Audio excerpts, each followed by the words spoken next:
ჩვენ შეკრებას გაუმართოთ და ხოჩას გაუმართოთ ჩვენი სუფრის სამადან.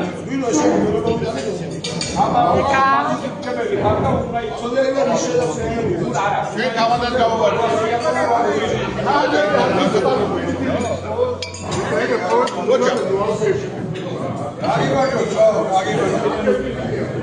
შენი გვინი შევენა ითამაშა.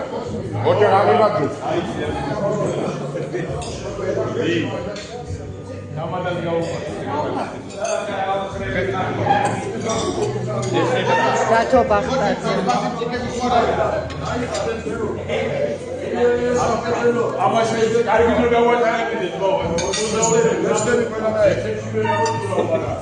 აჰა პაპარაცი შენ რო არ ჩანხარ მერე შიგნით შემოლამაზო და გამომარჩინე აი ეს არის ჩვენი ლამაზი გოგო ჩვენი ამ სუფრის მოთავე ასე რომ ვთქვათ რა ამის წამოწყებულია ყველაფერი აქედან კი დალავერს მაინც გატყოვა ხოლმე რომ განავცოთ ხოლმე მე ეს ყველაფერი უბლის იქნება ჩემო რამაზო და გენიელო ხომ ვარავდე სუფრის ვარ ჩვენ ოჯახებს